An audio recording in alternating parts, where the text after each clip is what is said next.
যে কারণে নিষিদ্ধ হলেন এমিলিয়ানো মার্টিনেজ। কোপা আমেরিকা ও কাতার বিশ্বকাপে এমিলিয়ানো মার্টিনেজ নিজেকে নিয়ে গেছেন অনন্য উচ্চতায়। ক্লাব ফুটবলেও সেই ছাপ রেখে যাচ্ছেন তিনি।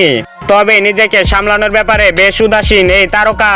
এবার উইফা তার উপর নিষেধাজ্ঞা খরচ চাপিয়েছে। পরপর 2 ম্যাচে 3টি হলুদ কার্ড দেখায় 1 ম্যাচের জন্য নিষিদ্ধ হয়েছেন অ্যাস্টন ভিলার এই গোলরক্ষক। বৃহস্পতিবার 18 এপ্রিল কনফারেন্স লিগের দ্বিতীয় লেগে নির্ধারিত সময়ের খেলা 2-1 গোলে পিছিয়ে থাকে অ্যাস্টন ভিলা।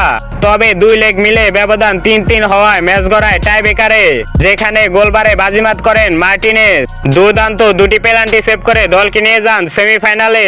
এই আর্জেন্টাইন গোলরক্ষকের জন্য গত কাতার বিশ্বকাপে শিরোপা থেকে বঞ্চিত হয়েছিলেন ফ্রান্স, তাই তার প্রতি ক্ষোভ ছিল ফরাসি সমর্থকদের।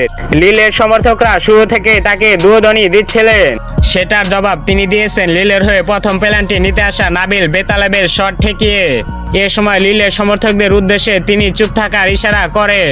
তার ব্যঙ্গমূলক আচরণে বিরক্ত হয়ে একটা সময় হলুদ কার্ড দেখান ম্যাচ রেফারি, যা ছিল ম্যাচটিতে তার দ্বিতীয় হলুদ কার্ড। এর আগে লেগে একবার হলুদ কার্ড দেখেছিলেন আর্জেন্টাইন এই গোলরক্ষক। তাতে পরপর 3টি হলুদ কার্ড দেখায় 1 ম্যাচের জন্য নিষিদ্ধ হয়েছিলেন এমিলিয়ানো মার্টিনেজ। এদিকে কোয়ার্টার ফাইনালের দ্বিতীয় লেগে 2টি হলুদ কার্ড দেখায় তাকে মাঠ ছেড়ে যেতে হয়নি, কারণ উইফার নিয়ম অনুযায়ী নির্ধারিত সময়ের খেলা আর টাইব্রেকারে কাট আলাদাভাবে গণনা করা হয়। ফলে লিলের খেলোয়াড়রা আবেদন করেও লাভ হয়নি, বরং লিলের হয়ে চতুর্থ পেনাল্টি নিতে আসে বেঞ্জামিন আন্দ্রেসের শট থেকে ফরাসি সমর্থকদের একবারে চুপ করিয়ে দেন এমিলিয়ানো মার্টিনেজ।